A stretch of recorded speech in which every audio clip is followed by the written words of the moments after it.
My name is Warren Newman. I'm the curator of the Cody Firearms Museum here at the Buffalo Bill Historical Center. I think we have a wonderful presentation for you today from a really remarkable presenter. She has been, if you want to know how remarkable she is, in 3 different positions in the last 6 weeks. There are a lot of changes going on at the Historical Center. She started as a CWAS Research Fellow. CWAS stands for Cody Institute of Western American Studies. Then there was an organizational change that made that title obsolete, and she became a Buffalo Bill Historical Center resident fellow.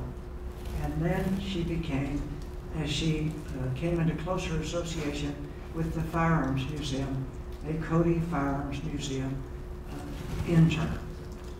And she has worked really diligently in each of those positions, and her research today, as she reports on it, I think will validate that entirely.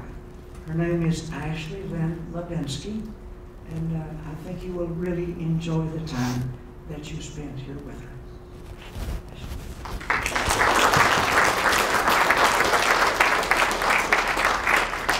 Thank you, Warren. I'm going to turn this off because I'm a little bit more of a loudmouth than some people here. So can everyone hear me okay? Oh, yeah. All right, good.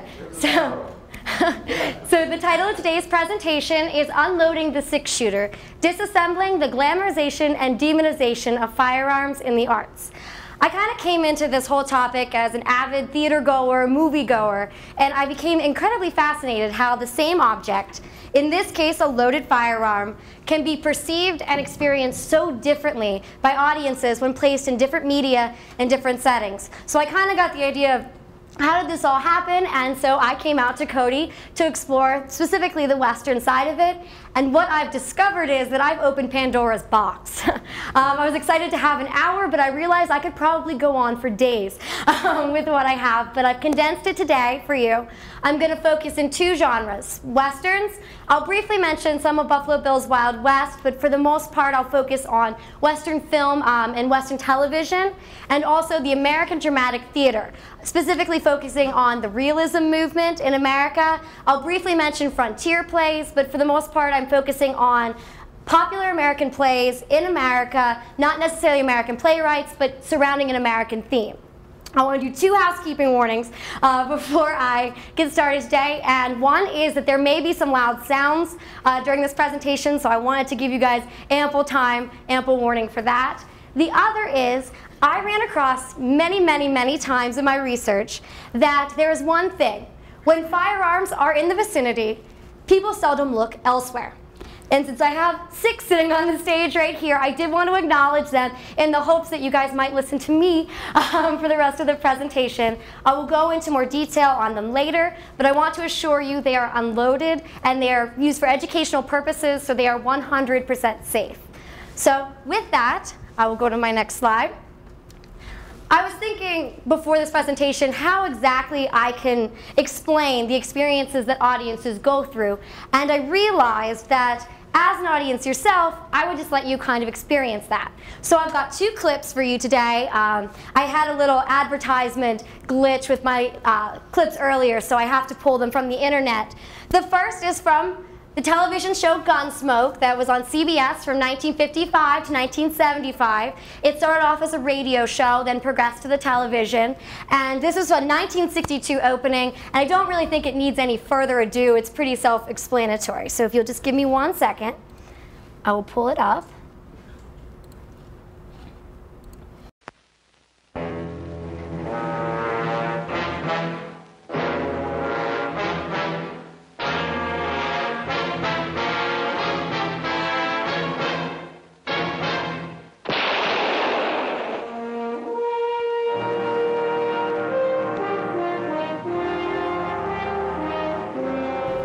I personally love the music of that clip. I think it's very exciting. Let me come out of here. Now, the next clip that I'm going to show, and I'm going to turn the light off because it's a little bit dark of a clip. It's a little bit different. It's from a 1992 adaptation of the 1937 novel by John Steinbeck of Mice and Men. While I think everyone was assigned to read it probably in middle school, I will give a brief introduction to where the clip is coming in.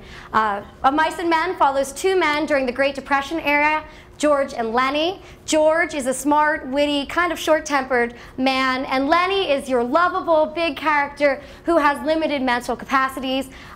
He and George travel together. George watches out for him. They go and they get a job at a ranch, and George, while he is very lovable, like I said, he does not know his own strength. He's very large, so it does cause some problems when they're there. The scene that's going to come in is right after Lenny has been talking to the boss's wife, and he mentions that she has very pretty hair, and he asks if he can pet it.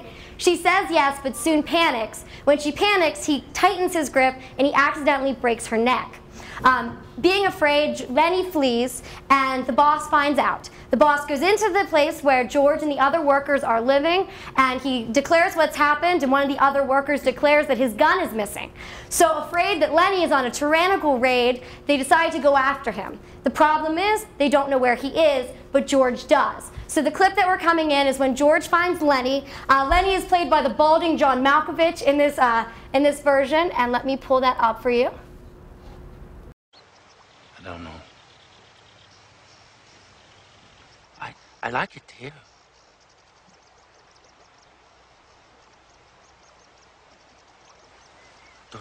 Tell me like he done before.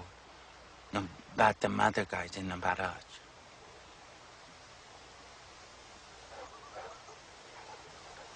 Don't tell like he done before. Okay. Okay. You look over there. Okay, I'll tell you. So you can almost see it. Okay? Come on. Over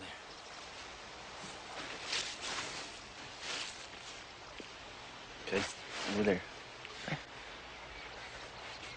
Guys like us, they got no family.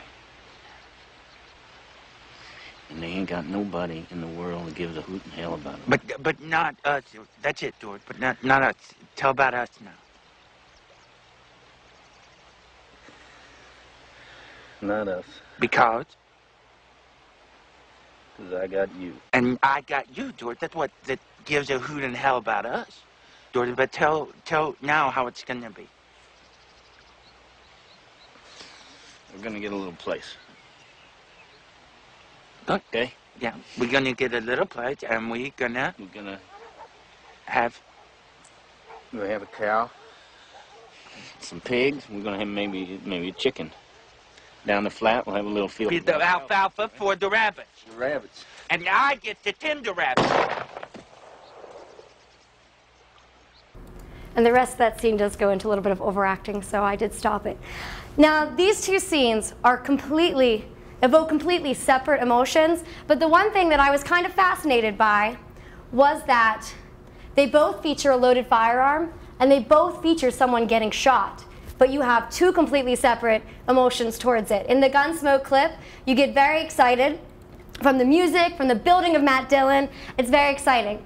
From George and Lenny's perspective, it's tragic. So I was kind of thinking, how does this all come across? And so I came up with 6 ways in which the audience perceives firearms and experiences them. It kind of goes in a chronological order into the ways in which you'll be introduced. And so I'll kind of give a brief overview of where I'm thinking with that as it relates to Westerns and the dramatic theater. So, without further ado, let's load up that single-action 6-shooter and fire off the rounds that shape audience perceptions. The first round I've dubbed the firepower effect, and it deals with how firearms are introduced to an audience. And now, if I were to chamber round 1 and press the trigger, it would go off with a bang. Now, that bang can startle audience members who are unaccustomed to gunfire. Understanding this phenomenon, the theater and Westerns have utilized different ways to introduce firearms to audiences in order to evoke a different response in the audience. The first way that they do that is through the concept of desensitization. In the early days of Buffalo Bill's Wild West, not everyone in the audience, a lot of the East Coast audiences, would not have been accustomed to gunfire. So often you would get gunfire early on so that they would get more comfortable with what they were seeing. This translated into Western cinema and also Western television. Almost every episode of Gunsmoke in its 20-year run opened with some sort of gunfight to it. And this can even be translated to the most recent Western, Cowboys and Aliens, that came out last week. The first scene, you have Daniel Craig's character, Daniel Craig, better known as James Bond. He comes, and he's in the desert, and 3 men come to kill him, and he wrestles the guns away from them, and he shoots them. It gets you addressed early on. Now, if it's not addressed in the first scene, it'll be addressed early on, and it'll be used continuously. In the 1930s, Sigmund Freud came up with a concept called repetition compulsion, which is the subconscious act of replaying a traumatic event over and over again in your head in order to cope with it. So the use of firearms early and continuously through many Westerns allows audience members who aren't used to firearms to kind of get accustomed to it and shift their interest for the rest of the production. There is a certain type of theater that does utilize this, and they became popular in the early 1800s. Buffalo Bill's early stage careers also made them very popular, and that is a frontier play. A frontier play is a melodramatic play, melodrama being simple morality, often over the top, good, evil, pretty cut and dry. Now, frontier plays kind of died off when you got to the early 1900s, while the realism movement began in the dramatic theater.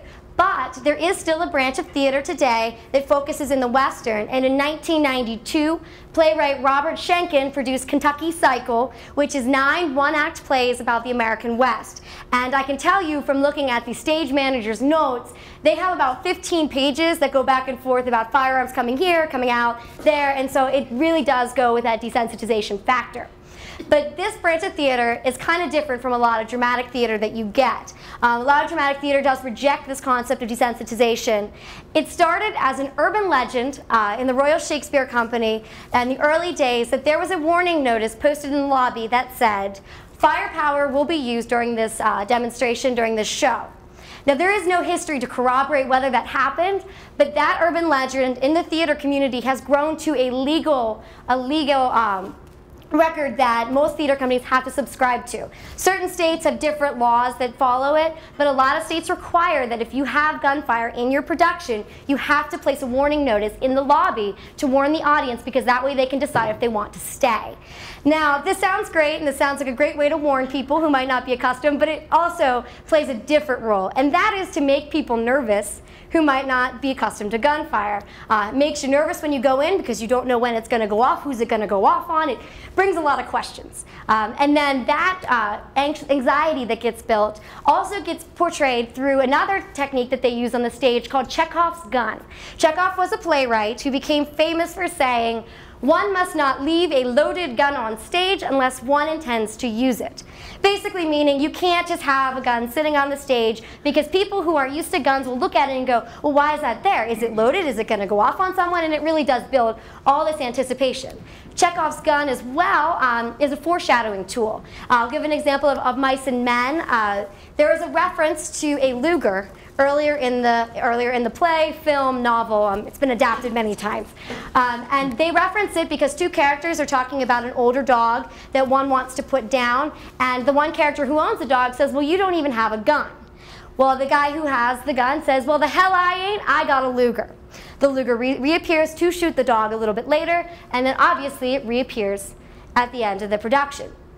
So it sets completely contrasting tones, whether you're desensitized or they use the firearms as almost in anticipation. But once you're introduced, you become able to look at the next round, which is the man behind the gun. You learn more about him and who he is. Now this, I could probably go on for a while because it's very difficult to categorize them, but I will say that I'm going to talk about the villain, the hero, and the troubled protagonist. In many Westerns and also in theater, the villain is clear, and he's depicted in Westerns, specifically in stage writing, in the scripts, he's depicted as an animal, an inhuman predator. Oftentimes, there's a 1970 episode of Have Gun Will Travel, and one of the characters is talking about the villain, and she says that he is an animal that will only learn by the taste of his wounds. So you get this depictions a lot. Similarly, in a 1969 episode of Gunsmoke named Manon, Manon is a villain who comes into town to kill the main character, Matt Dillon. He's not in town, so while he waits, he terrorizes the community. He attacks a local bar owner, Kitty, and the next day the doctor in town comes to see how Kitty is, and the woman who's tending to her turns to him and says, "What kind of man could do this?" To which Doc replies, "It doesn't take any man at all." Similarly, in the theater, they like to dehumanize certain villains, and if you're a big Western fan, you know that early Westerns, classic Westerns, denote your villain by his black Stetson. Well, similarly, I'm going to point out in the center picture, that is from The Resistible Rise of Arturo Ui, a Bertolt Brecht play written in 1972. Ui is the center character, and it takes place in the Chicago mob scene in the 1930s. Arturo Ui is a mobster, and his rise of power, it's an allegory for the rise of Hitler. But if you can tell, and I'm not sure if you can, he has white paint on his face to completely separate him from the audience. This is one production. Many other productions will put a mask on him and the other bad characters so that the audience cannot empathize with him. Now, the hero in Westerns are always categorized as a human, but it's not that simple. They're a human with the potential for predation. In the same episode of Have Gun Will Travel, a character is talking about killing the villain, and one of the heroes says, "Well, I can't do that." And she says, "Every man has a cat claw." That cat claw is referring to the same type of animal predatorism that the villains possess. The difference between the hero and the villain is that the hero is able to retract his claws until being forced to act. And you'll see it across the board on Westerns. Oftentimes, the villain will pull his gun first, and then the quicker draw of the hero, he will strike down the villain. This is very common when you get this, but also, too, they are separated by their ability to shoot. They're often depicted as the better shooters, and they prove that by the end of the film or television show. The problem comes is that once the smoke clears, the violent element in the community is gone. The hero has shot the violent element, so who's the only violent element left? The hero. So that's why you see oftentimes in Westerns the hero riding off into the sunset. But it's not that simple. Wish it was, but it's not. We do have heroes who are part of law enforcement, Matt Dillon, for example. And it's not as simple for them as well. Oftentimes they struggle with the lure of corruption. If you're a part of the community, you can succumb to the lure of corruption, turning you into a troubled protagonist. A few examples of this is the 1948 film by Howard Hawks, Red River, starring John Wayne with Thomas Denson, a cattle rancher who becomes more and more tyrannical as he gains more power. There's one scene where he's about to kill 3 men. One of the men says to him, "You have no legal right to do this," to which Thomas Denson replies, "I am the law." Similarly, in Cowboys and Aliens, Colonel Dollarhide, I do recommend you go see it, it's a spectacular film. Colonel Dollarhide is a Civil War veteran, and he is the person that basically controls the community, and there's a scene early on where he's punishing one of his men by tying him between 2 horses. And then you think that he cuts one of the horses loose, and you think he's going to let the man go, and he kicks the other horse, and the horse takes off into the woods with the man being dragged behind. So that does happen, and this happens also too in the theater. A 1948 novel written by Robert Penn Warren has named All the King's Men has been adapted for the stage, and also I believe there's 2 films out there on it. And it follows the life of hillbilly politician Willie Stark. He's our true hero in the beginning of the play. You love him, he bumbles, but as he grows into power, he becomes more and more corrupt. While he's never depicted to pick up the gun himself, he has hired guns surrounding him. The difference between the Western and the theater in this case is Thomas Denson, Colonel Dollarhide reform their ways by the end of the production, by the end of the film. In the theater, Willie Stark is assassinated before he has a chance to reform. So we've got the hero who can become troubled in the society, and we also have the hero who can become troubled when they're separated from the society.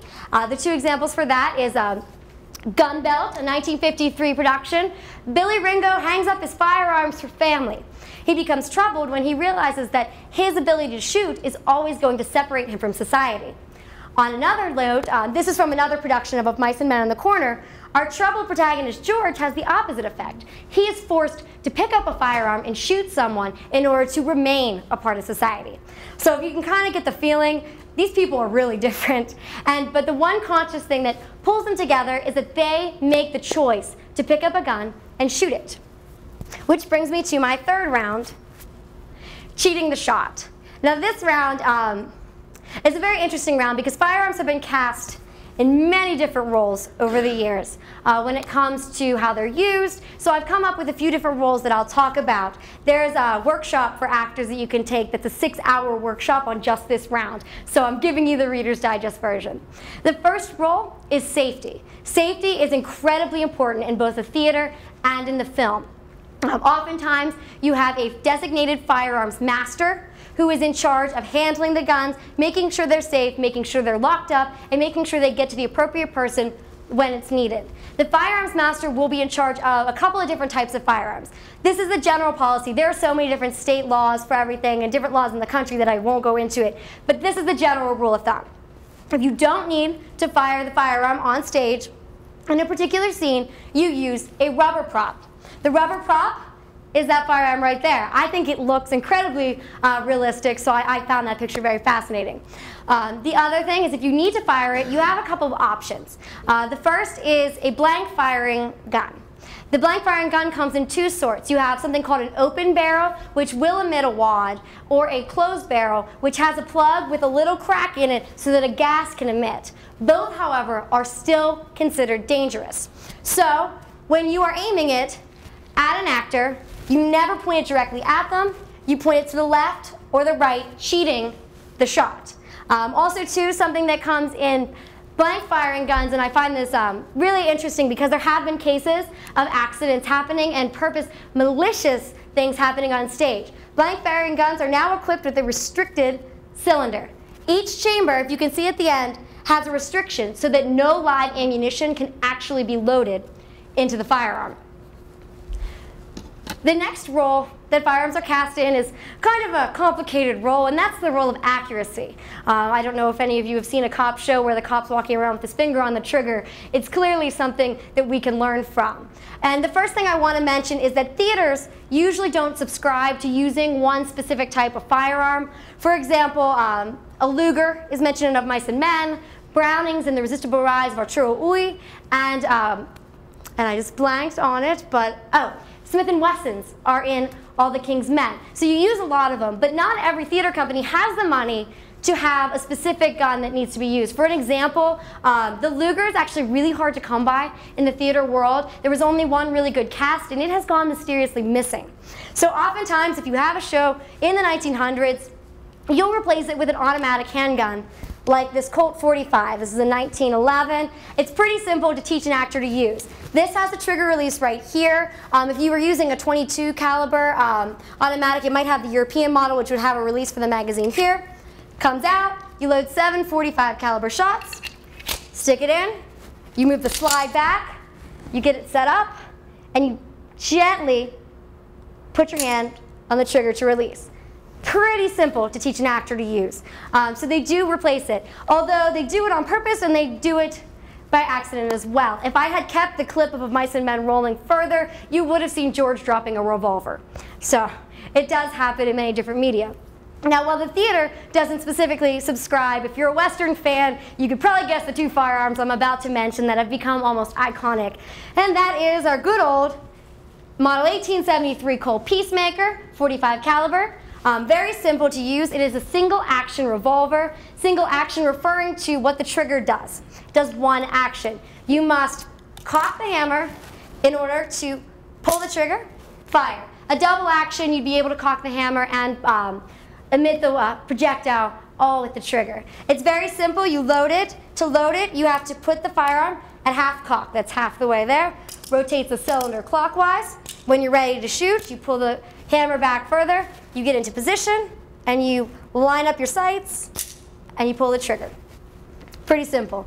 The other firearm that I'm sure you guys are thinking of is the Model 1873 Winchester. And you have to bear with me, I'm only a 95-pound, 5-foot-tall girl. So these are quite big firearms that I'm lugging. It's pretty simple. It's a repeating rifle. It takes a .44-40 caliber, and it is lever action, referring to, obviously, the lever action. You load through the loading gate on the side, and when you're ready to fire, you put it up, bring the lever down, fire, chambers another round, 15 shots. You see it in most movies, whether it is portrayed accurately or not. These two firearms have become so iconic that they tend to appear in films that don't even take place in the time that they were made. Now, I said 1873 on these firearms. Two specific examples is the Iron Horse in 1924 uses the Colt Peacemaker, and the Plainsman in 1937. They both take place in the 1860s. The most fascinating one about the Plainsman is that the director wanted everything to be historically accurate, so he hired 6 researchers, and it was really exciting, and those 6 researchers chose 88 Colt Peacemakers out of the director's own collection. So it does happen, and sometimes it is a conscious choice. If it was taking place in the 1860s, you might have a Colt Army Model 1860 or a Navy 1861. There's Smith & Wessons that you could use. There's a whole slew of things that you can choose from, I promise. And the one that I always find really interesting are the films that take place in the 1840s during the Texas and the Mexican Revolution, different things. And that is something that looks nothing like our good old Peacemaker, and that's the Colt Patterson. Looks a little bit different. If you're familiar to looking at the other one, they do not look the same. The reason they are different is this has no trigger guard and has no loading lever. It has what's called a folding trigger. So when you cock the hammer back, the trigger falls down, so you get ready to go, and you fire.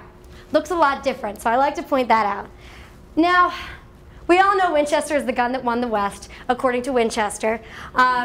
And there were a lot of other repeaters that were used, which I'll talk about in one second. And I was telling someone earlier, a lot of the times you were using a single shot rifle or shotgun when you were out in the West. I did have a nice Sharps for you guys, but as much as I like to think I'm the Incredible Hulk when it comes to using firearms, I'm not. It's a very heavy firearm, so we did not bring it because I did not think that I could safely handle it in front of an entire audience.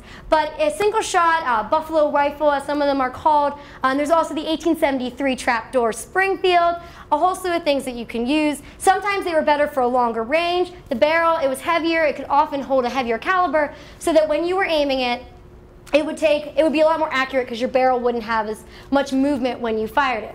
A couple other repeaters that would have been popular is the Henry, used during the Civil War, and this one's a fun time to load. The Henry is a muzzle loader, meaning you load it through the muzzle, not at the breech. So in order to do that, you must pull the spring up, rotate it, put 15 shots down this magazine right here. When you were ready to go, you rotate it, let the spring snap, picked it up, pulled the lever, pulled it back down, fired, fired, fired. Very cool, but I really wouldn't want to be dealing with this on the battlefield if I were you. By 1866, though, there was a loading gate patent that was put into place. Winchester came out with its first repeater called the Yellow Boy, named Yellow Boy because of the yellow frame. When the sun would reflect off of it, it would produce a yellow image, also called many shots by many of the Indians. It has your nice loading gate like the Winchester 73 has. It's much shorter, much lighter to use. Same thing. You get it loaded up, and I have that locked. There we go. Pulls the lever down, fire. Lever down, fire. Pretty simple to use. I don't want to, though, kind of put a damper on this thinking that no one ever tries for accuracy, because that's not true. Like I said, there's a workshop that teaches actors to use it, but I also found it was really cool. The McCracken Research Library has a lot of the original scripts from Gunsmoke, and in a 1970 episode called The Stringers, there's an executive producer note on the first page that says, pretty much to the extent, you know, we try very hard to make everything historically accurate, American West in the 1870s. But the one area that we've fallen apart is in firearms. And then he goes on to explain that if you're firing a blank cartridge, it's probably about half the powder of a live round. It then goes on to say that, you know, if you're firing, there's going to be a recoil, there'll be a buck.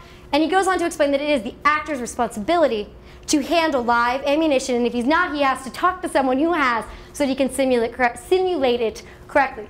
So We do attempt to make it accurate over the years, but sometimes things do fall through the cracks. One of the things that I can point out, which is my #1 pet peeve, especially if you're dealing with the automatic, is that your finger shouldn't be on the trigger when you're walking around.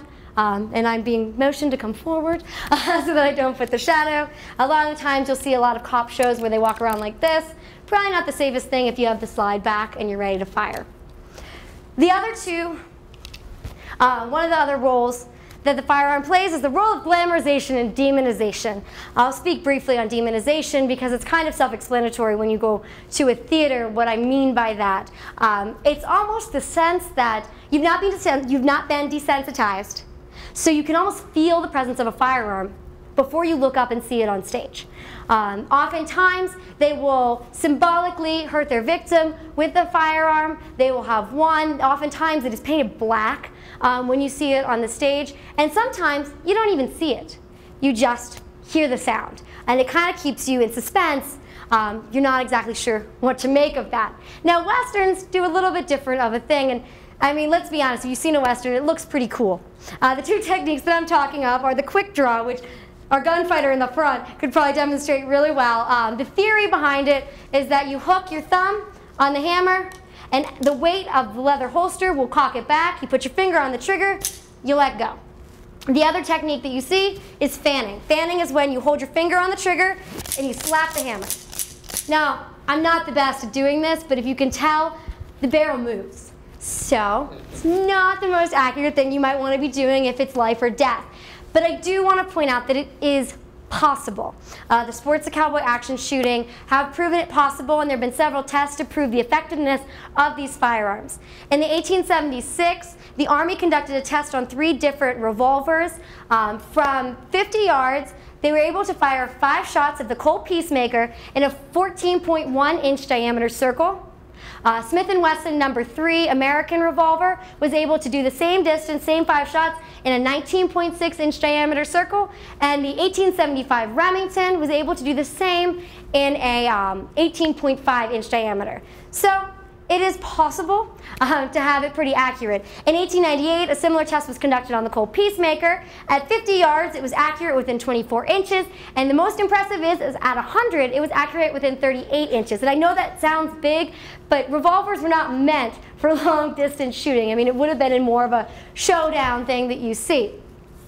Also, too, and I think the most fascinating, is in January of 1934, a man named Ed McGovern was able to prove correctly that you can quick draw and you can fan. He was able to quick draw his revolver at 10 yards and a human-sized target, pull it out 1.4 seconds, 5 shots into that human-sized target. He could get 1 shot off in a quarter of a second. He then demonstrated the fanning technique from the same distance, same type of target, and was able to get it off in 1.2 seconds.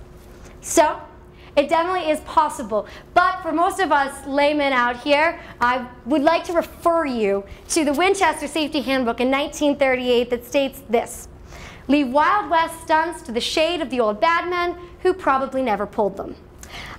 The last role that I want to talk about is probably the most obvious one of them all, and that's the role of presence. The firearm's not actually there when you see television or you see cinema, but in the theater it is. Now, in the early days of cinema, when people weren't used to it, and even on Sunday when I went to see Cowboys and Aliens, people still get really into their westerns, yelling at the screen, and some, I'm sure, can forget that it's fiction. But for the most part, audience members are able to associate the screen as a shield from any actual danger. So you don't get the anxiety as much when you're watching it on the screen. Now, the theater doesn't have that luxury. And like I said earlier, it's almost like you can feel the presence of the firearm before it comes out. Oftentimes, you've been warned that it's coming, so you know it's coming. It comes out, it's actually in your presence, which can be a very powerful thing if you're not used to it. And then, like I said, they tend to manipulate different ways that you experience it. Of Mice and Men, like you saw in the film clip, the stage is the same way. You see the firearm, and you hear it go off, and you see the victim. But a lot of the times, the theater will hold you in suspense, and like I said, you'll hear the bang, but you won't see a firearm. So the audience almost gets into this anxious seat, and they look at the stage because they're waiting for the victim to stagger onto stage. Which brings me to my 4th round. That was the loud noise I was talking about. The Big Bang Theory. Now, I read in an 1890s Denver Times review of Buffalo Bill's Wild West that audiences had come accustomed and cheered on the ringing bang, bang, bang of the firearms. The problem is that in the early days of cinema and on the theater, people are a lot more unfamiliar with those things. In the 1920s, cinema was trading from silent to sound, and that was kind of proposed an interesting dilemma for a Western. Westerns were often filmed outside, so there was a lot of background noise. But also, too, people were not used to the sounds of firearms if they weren't used to firearms in reality. So there was a lot of commotion going on the stage, and it was a lot for people to focus on.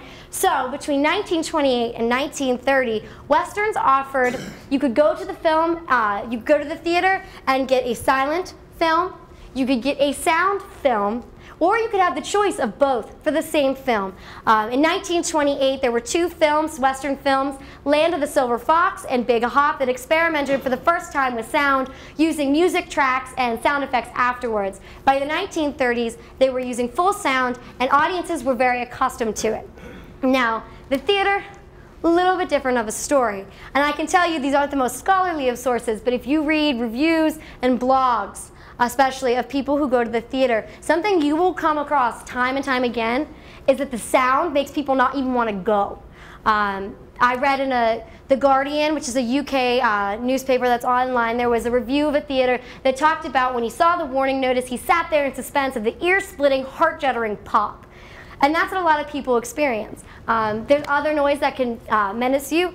The slide on the automatic. If you're not familiar with it, it lets you know something's going to happen. You know, they're just not waving it around. Someone's going to pull the trigger and something's going to happen. There's also, you get the big bang, but not every firearm makes a big bang, let's be honest.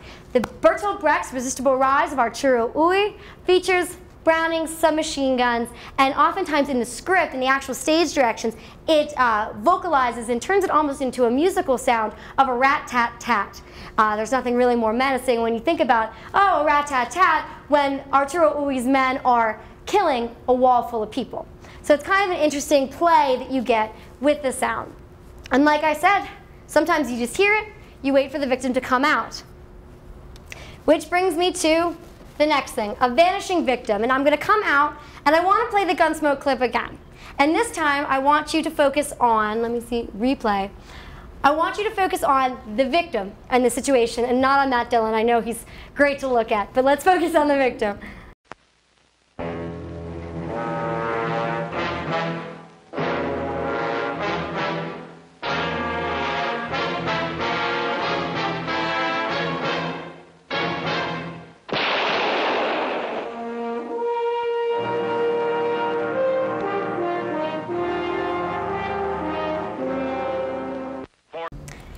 If you're confused, you should be, because the victim isn't there.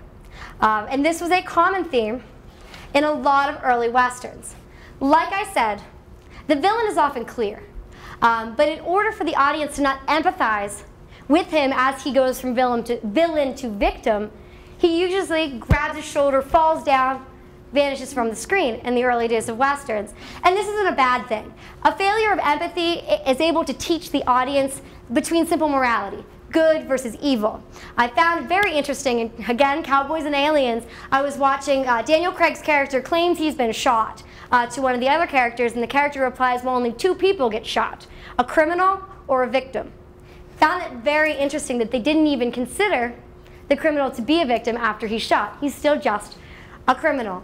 Now, the role of the victim, however, has evolved over time. In 1953, the film Shane was the first film to actually use wires on the villain after he was shot to propel him backwards to simulate how a gunshot would actually go off. Now, we know that not every gunfire would cause you to go backwards, but you get where they were trying to go with it.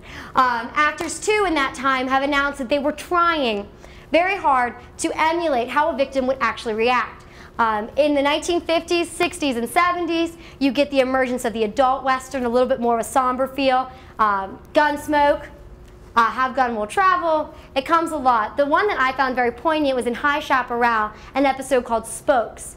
High Chaparral, he goes into a town, you have a clear villain in this case. He is shot by the hero, And then the stage directions depicts a very graphic scene where the audience sees 2 spots of blood on his shoulder.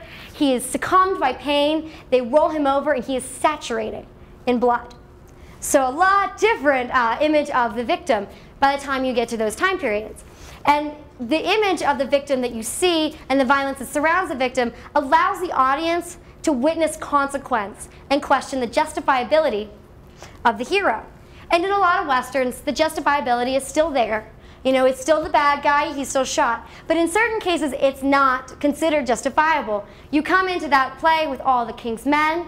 The gunman who has shot Willie Stark is actually a good man. He's a doctor in the community. He was blackmailed by Willie. And so he shoots Willie, comes running onto stage, runs off the stage, and you hear another gunshot. He's killed himself because he cannot live with what he has done. So you do start to get the question of justifiability in that time period. The interesting thing when you look at the role of the victim and the level of violence that comes around him is if you look at the society that the American or the audience is living in. Which brings me to round 6, A Casualty of War. And this is kind of an interesting, very long, so if you want to talk about it more afterwards or any time, I would be willing to talk to you, but I had to give kind of a condensed version of it. Casualty of War. We'll start with the Civil War. An image up there is a photographer who took an image. Now this photographer was very interesting. He actually would position people who were dead on the battlefield to make it look a little bit more poignant. But at the conclusion of the Civil War, you get 2 things happening with American arts. You get, for the first time, photographs of the battle scene. You get panorama, cycloramas of the Civil War. So people who didn't even live during the Civil War are able to experience the tragedy that happened during that time period. And this experience of tragedy, the recognition that this horrible thing had happened, that there are victims, comes to form the American realism movement in the dramatic theater in America. There is a call for playwrights to stop glamorizing. I found it very interesting because I'm actually quoting from an actual book. It says glamorized. To stop glamorizing melodrama and to start showing what's really there. So you get this realism movement that's starting. But then you also get a divided country comes back together as one. People want a national identity. In 1890, the frontier officially closes, according to the Census Bureau, and people look to our American West, a stereotypical version of our American West, but they look to that for identity. So now you've got extreme opposites in the arts that have come out, and they're almost at odds with one another early on. In the 1890s, Olive Logan, an actress and playwright, starts a smear campaign in New York City against Wild West, Buffalo Bill's Wild West shows, the circus, Barnum's Museum, and calls them not tasteful art. And I do honestly believe that this sentiment kind of does follow through to today. When I came here, I thought Westerns and the dramatic theater had absolutely nothing in common, and I found that they really do. In 1909, thanks to John Rahm, he brought this to my attention. May 28, 1909, the Christian Science Monitor ran a short clip that was called Ban Buffalo Bill Show Posters.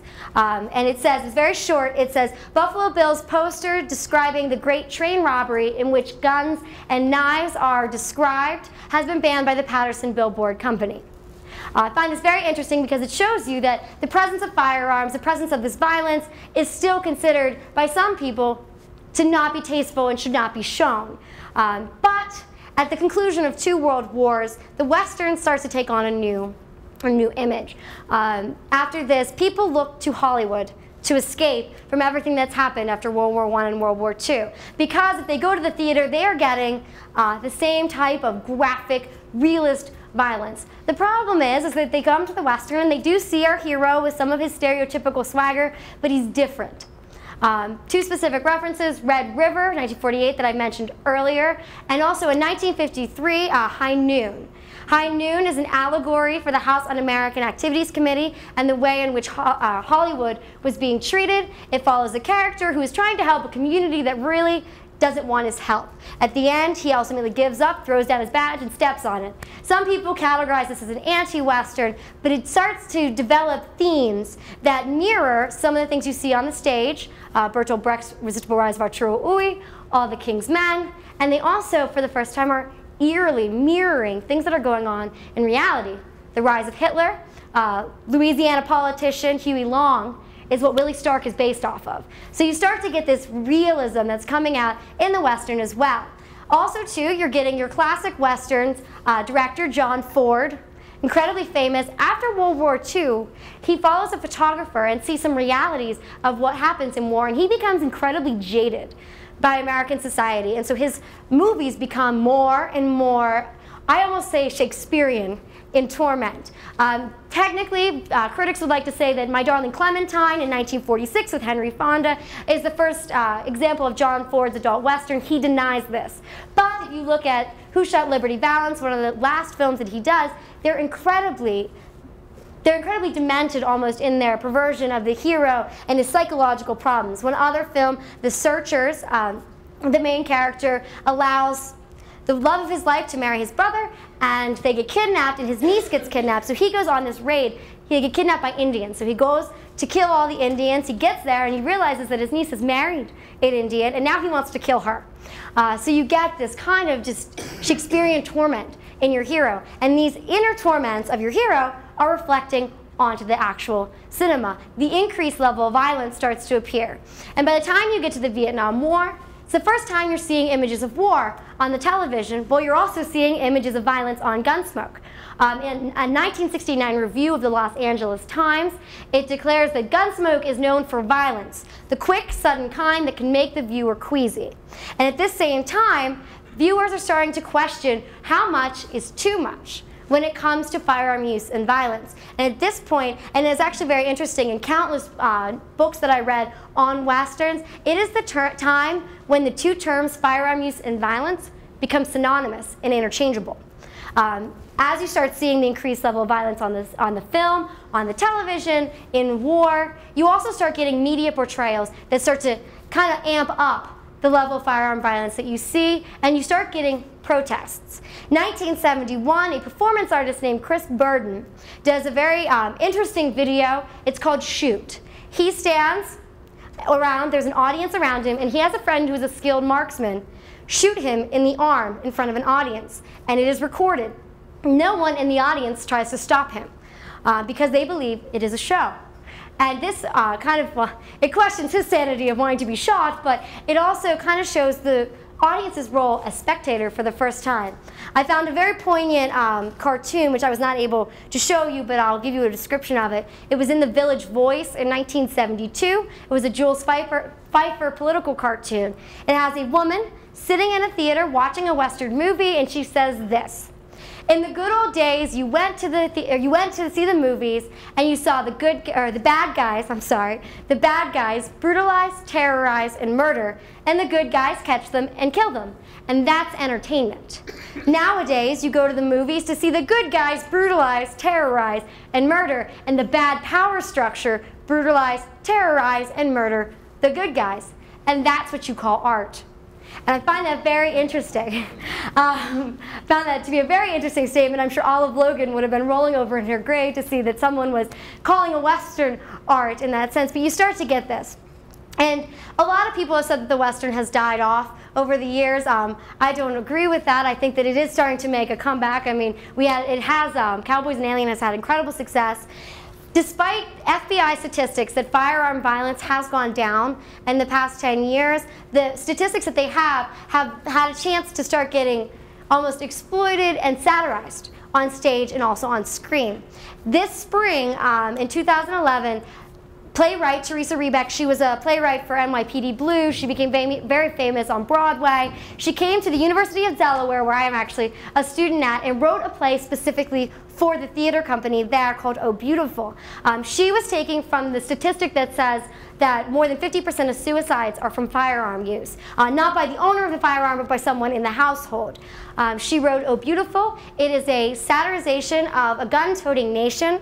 And a man comes home with his loaded firearm. The mother goes up in arms. They leave it on the table. Their son gets bullied at school. He comes home, sees a loaded firearm on the table, and you can kind of conclude where the play goes. At the same time, you start getting a lot more graphic of the Western. 2007's No Country for Old Men, and even Cowboys and Aliens has a very high level of violence. And directors actually have admitted to saying that they're trying to up the level of violence to make a point when people go see Westerns. The problem is that people who love Westerns are going to love it whether there's a lot of violence, a lot of blood, no matter what. But what you start getting is very interesting. Individual audience members are now coming out of the theater or the film with this perception of a firearm that they've experienced, and they're putting it to the misuse of firearms in reality, and it almost sways how they feel by how they see it on stage. Now, I've gone through these 6 rounds, and I want to try one more thing, because the one thing that all these rounds have in common is that the firearm has been loaded. So, I've just unloaded 6 rounds, and I want to try this one time. I want to cock the hammer back and pull the trigger. That has a much different effect. Because the gun is unloaded, there is no bang, there's no startling noise that you get. You all knew the firearm was unloaded, so there was no danger and there was no fear. What you're left with is an unloaded gun. That was my attempt at a click from when the gun wasn't loaded. What you're left with is an unloaded gun that is really just an object. An object that you can see in art museums as art, you can see in the Cody Firearms Museum, and an object that can teach us about safety, society, and history. It can teach both the good and the bad. It can teach you about our soldiers. It can teach you about pretty much you name it, it can help to teach. The problem is that people have an increasing, after experiencing what we saw in the beginning with Gunsmoke of Mice and Men, after experiencing such strong imagery with the firearms, people have trouble separating the object, the unloaded firearm, from its loaded cinematic and theatrical alter egos. And what I fear as a big goer of museums is that without people being able to separate those two things, the lessons that that object can teach run the risk of being a victim itself. And so this kind of goes over everything that I've been looking at since I've been here, but I did want to make a mention of a couple of areas that I'm going to be looking into a little bit more in depth in the coming months, in the coming years, because I've decided I'm going to turn this into a book after I write it in my master's thesis. A couple of areas. I want to bridge the gap a little bit more between the theater and the Western. I'll look at musicals, Annie Get Your Gun, Seven Brides or Seven Brothers, Oklahoma, very positive images of firearms on the stage. I want to look a little bit more at frontier plays, a little bit more at Buffalo Bill's stage career, and then I also want to look at bridging the gap. Recently, like I said, you got our Shakespearean hero in the Western, but recently there's been a modern revival in the theater to take Shakespeare plays and set them in a Western setting, or set them in a motorcycle gang setting. And actually in the spring in Milwaukee, they're doing Othello set in a motorcycle gang setting with tons of firearms. I don't know how that's gonna go, but I look forward to seeing it. So I do wanna look at that kind of connection. I also wanna look at almost different cinema that does not surround Westerns. Clearly, a lot of stage productions have been formed into film, so I wanna look at that. I want to look at the Western hero in the everyday film. Rambo, for example, he uses Western-like tactics to defeat the Viet Cong. And my childhood movie that I loved, The Mummy, if you've ever seen it, does stereotype and depict cowboys in it, which I never realized until I watched it a few weeks ago. I want to look at parody, and so the list kind of goes on and on. These are all things I've thought of, but really did not have time to go into too much today, but I did want to do that. And before I open things up for questions, I wanted to do a couple of thanks for everyone.